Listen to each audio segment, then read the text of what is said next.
آزمائش کے لیے، لیبلوکم، اللہ تمہیں آزمانا چاہتا ہے، ایکم احسن عملا، کس کا عمل سب سے اچھا ہے۔ اب آزما کے اللہ چھوڑ نہیں دے گا، جو بھی آزمائش ہوتی ہے اس کے بعد اگر رزلٹ اناؤنس نہ ہو تو اس امتحان کا، اس ایگزام کا کوئی فائدہ، بولو بھائی، نہیں، کوئی فائدہ ہی نہیں ہے۔ بس اللہ تعالیٰ دیکھنا چاہتے ہیں کون اچھا ہے کون برا ہے۔ اللہ کو پتہ چل گیا یہ بہت اچھا ہے اور یہ بہت برا ہے، اس کے بعد مر گئے، ختم ہو گئی کہانی۔ ایسا نہیں ہے۔ فرمایا وَلِلَّذِينَ كَفَرُوا بِرَبِّهِمْ، جو لوگ اپنے پروردگار، اپنے پیدا کرنے والے، اپنے رب کہتے ہیں پالنے والا، جو اپنے پالنے والے کا انکار کریں گے۔ انکار کے نا مختلف درجات ہیں۔ ایک انکار تو یہ کہ ہم مانتے ہی نہیں کہ کوئی ہے پیدا کرنے والا، یہ بھی انکار ہے۔ ایک انکار یہ ہے کہ مانتے تو ہیں کہ اس نے پیدا کیا مگر اس کی نہیں مانتے، یہ بھی کیا ہے، ایک قسم کا انکار ہے۔ ایک انکار یہ ہے کہ مانتے تو ہیں کہ اس نے پیدا کیا، وہ ہے کریٹر، وہ ہے بنانے والا، مگر عبادت اس کے ساتھ دوسرے کی بھی کریں گے، دوسرے کو بھی دعاؤں میں پکاریں گے۔ میرے بیان پہ آج کل لوگوں کے کلپس بہت آ رہے ہیں، ایک طرف میری تصویر ہوتی ہے، ایک طرف کسی اور مولوی صاحب کی تصویر، میرا چھوٹا سا ٹکڑا لے کے، اور میرا کوئی بیان ہوا تھا کہ غیر اللہ کو پکارنا شرک ہے۔ اس پہ کسی کے نے کوئی کلپ چلا دیا، کلپ میں یہ چلایا کہ دیکھو جب سائنس اتنی ترقی کر سکتی ہے، اس کے پاس اتنے اختیارات ہیں، خلاؤں میں سیارے چھوڑ دیے سائنسدانوں نے اور یہ کر دیا اور وہ کر دیا، تو ہمارے نبی کے پاس کیوں نہیں ہوں گے اختیارات؟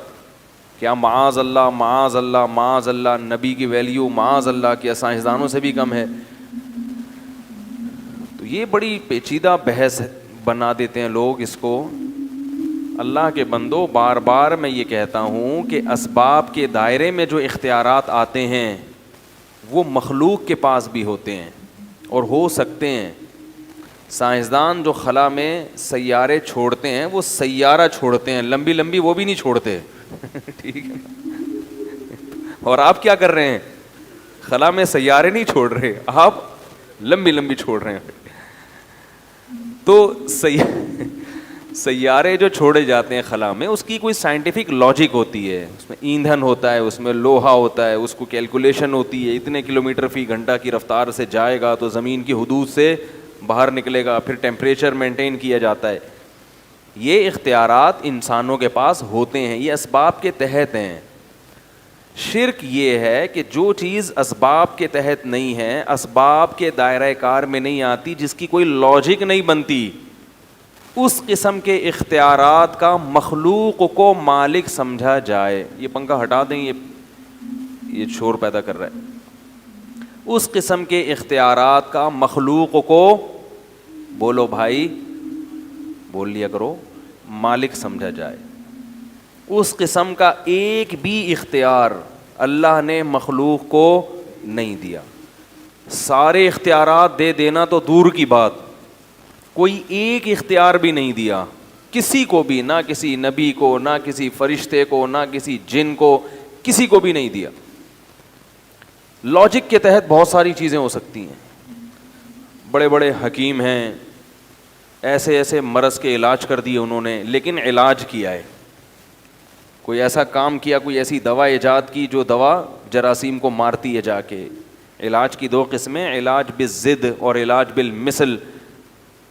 بالضد یہ کہ اس کے جراثیم کو مارنے والے جراثیم داخل کی، بالمثل یہ کہ ویسے ہی اسی جیسے حفاظتی ٹیکوں میں وہی جراثیم داخل کر دیے جاتے ہیں تاکہ جسم میں فائٹ کی صلاحیت بڑھے۔ تو یہ سب چیزیں ایسی ہیں جن کی کوئی لاجک ہے، لاجک سے ہٹ کے کام یہ اللہ کے سوا کوئی بھی نہیں کرتا۔ لاجک سے ہٹ کے کیسے ہوتے ہیں کام، یہ مضمون کئی دفعہ پہلے بیان کر چکا ہوں، لیکن توحید ایک ایسی چیز ہے کہ اس پہ اگر 100 دفعہ بھی بیان ہو جائے تو وہ کم ہے، کیونکہ یہ ہمارے مذہب کے بنیادی عقیدوں میں سے ایک عقیدہ ہے۔ اگر آپ کو توحید سمجھ میں ہی نہیں آئے گی کہ توحید کہتے کس کو ہیں، تو ایمان کا پہلا اسٹیپ ہی گیا، پہلی سیڑھی پہ قدم ہی نہیں رکھا آپ نے۔ تو اللہ کے ساتھ عبادت میں کسی کو شریک کرنا، یہ کیا ہے؟ شرک۔ اب اس کا ایک علمی انداز ہے کہ عبادت کی 3 قسمیں، عبادت کی 4 قسمیں، صحیح ہے نا؟ میں اس انداز سے بیان نہیں کرتا کیونکہ عوام کی سمجھ سے وہ کیا ہے؟ بالا تر ہے، جو ہمارے مدارس میں جو سمجھانے کا انداز ہے۔ میں اس قسم پہ بات کرتا ہوں، اس شرک پہ جو مارکیٹ میں سب سے زیادہ چل رہا ہے۔ وہ چھوٹ جائے گا تو باقی خود بخود چھوٹ جائیں گے، چاہے درجنوں قسمیں ہوں۔ مارکیٹ میں جو شرک سب سے زیادہ اویلیبل ہے اس وقت، جو بہت سستا ہو گیا ہے، وہ ہے غیر اللہ کو پکار میں اللہ کے ساتھ شریک کرنا، دعا مانگنا غیر اللہ سے، غیر اللہ کو حاجات کے لیے پکارنا۔ غیر اللہ تو سمجھتے ہیں نا اللہ کے سوا جو بھی ہے وہ سب غیر میں داخل ہے، اللہ کے علاوہ جو کچھ ہے وہ کیا ہے؟ غیر اللہ، فرشتہ ہو، ولی ہو، نبی ہو، بزرگ ہوں، کوئی بھی ہو۔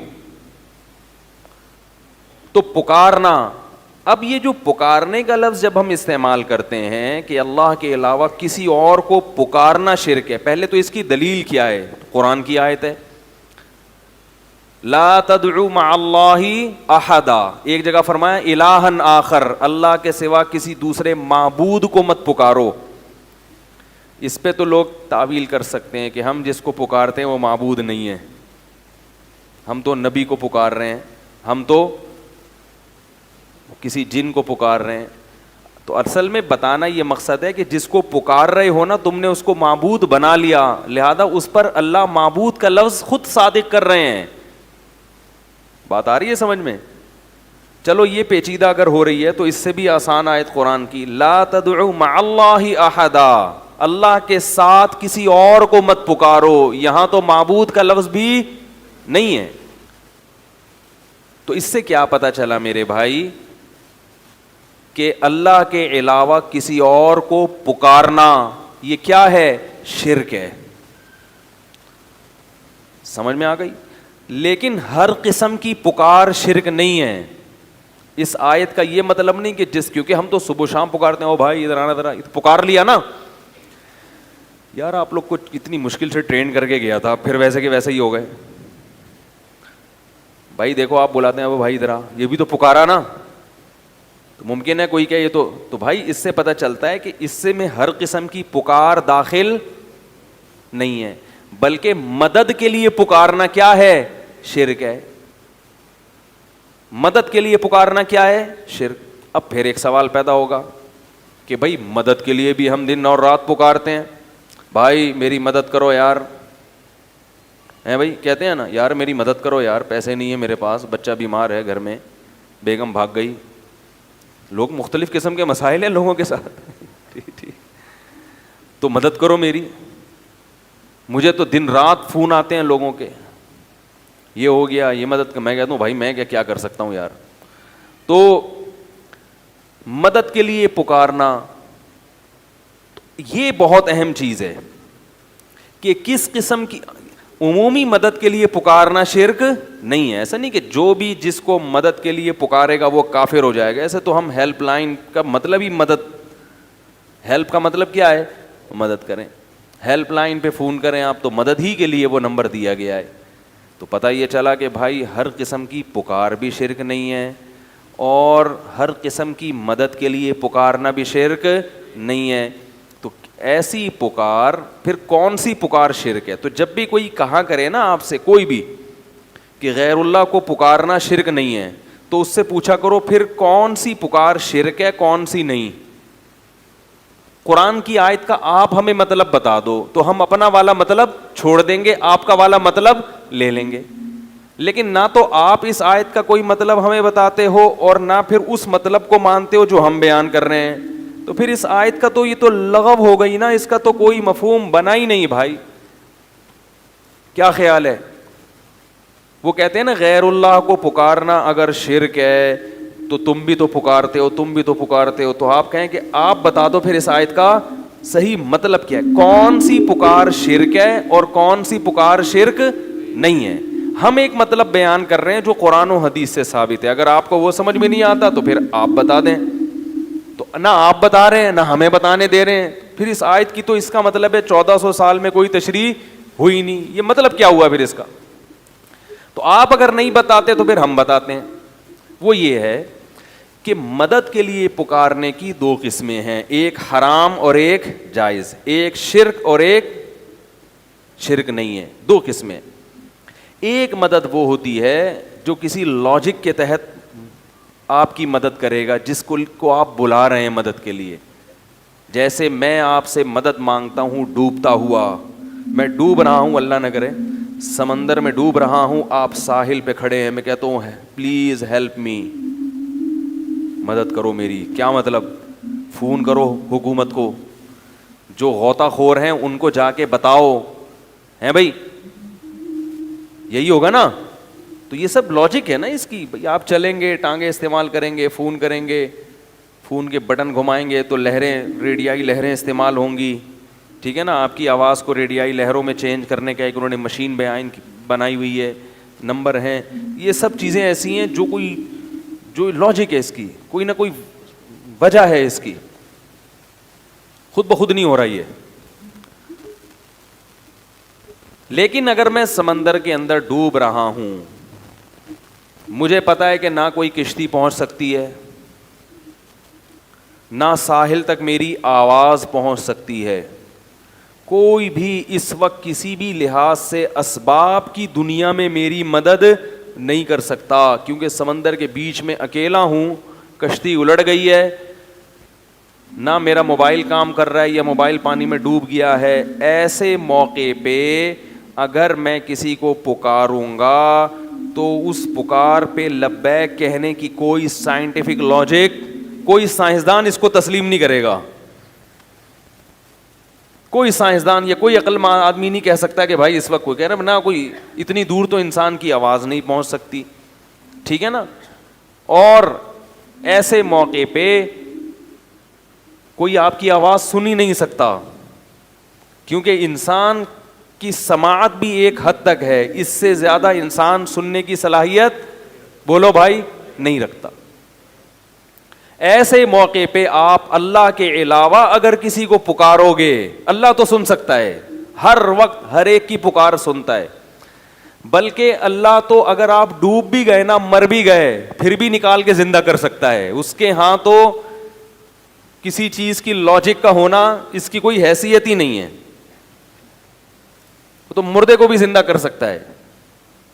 تو مردے کو جو زندہ کر سکتا ہے وہ تیرتے ہوئے کو بچا کیوں نہیں سکتا؟ وہ چاہے مچھلی کو حکم دے آپ کو اپنی پشت پہ بٹھا کے کنارے پہ لے آئے، اور چاہے تو کسی کو بھی حکم نہ دے، کن کہے اور آپ ہوا میں اڑتے ہوئے آئیں اور ساحل پہ گر جائیں.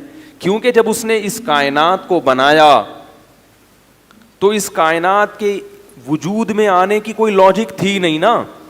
دیکھو ایک چیز جب وجود میں آتی ہے تو اس سے چیزیں بنتی ہیں. ارے بھائی آم کا درخت وجود میں آیا، گٹلی تو تھی نا، گٹلی نہیں تھی تو پھر درخت کہاں سے آئے گا؟ آپ کہہ سکتے ہو کہ گٹلی نہیں تھی تو درخت سے گٹلی، تو درخت ہی نہیں تھا تو گٹلی کہاں سے آئی؟ بھائی ہم تو زمین میں گٹلی بوتے ہیں، درخت نکلتا ہے، یہ لاجک ہے، بایولوجی میں پڑھایا جاتا ہے. بھائی گٹلی میں یہ ہوتا ہے، پھر یہ ہوتا ہے، پھر یہ ہوتا ہے، پھر یہ ہوتا ہے، پھر یہ ہو جاتا ہے. لیکن اس کا بایولوجی کے پاس کوئی جواب نہیں ہے کہ جب گٹلی نہیں تھی تو درخت کیسے بنا، اور جب درخت ہی نہیں تھا تو آم کیسے پیدا ہوا، جب آم ہی نہیں تھا تو اس میں گٹلی کہاں سے آ گئی. تو یہاں کیا ہے، اللہ نے اپنی کن کی قدرت سے آم کی گٹلی کو پیدا کیا، بولا ہو جا، اور وہ ہو گئی. یہاں کوئی نہیں کر سکتا، گٹلی نہیں پیدا کر سکتا. یہ جو سوال اٹھایا جاتا ہے کہ مرغی پہلے پیدا ہوئی یا انڈا، یہ بھی اس لیے اٹھایا جاتا ہے کہ یہاں آ کے انسانی عقل ہتھیار ڈال دیتی ہے کہ یار انڈا تو سمجھ میں آتا ہے مرغی سے ہوتا ہے، میڈیکل سائنس میں بتایا جاتا ہے کہ یہ باجرہ کھاتی ہے تو یہ ہوتا ہے، پھر یہ ہوتا ہے، پھر یہ تو سمجھ میں آ رہا ہے، انڈا تو سمجھ میں آ گیا. اور انڈے سے چوزے نکلنے کا پروسیس بھی، اس کی بھی کوئی لاجک ہے جو سائنس نے. لیکن پہلی دفعہ کیسے ہوا؟ جب کچھ بھی نہیں تھا تو اتنا کچھ کیسے ہو گیا؟ تو ظاہر ہے ایسے ہو گیا کہ اللہ نے کہا ہو جا اور وہ ہو گیا.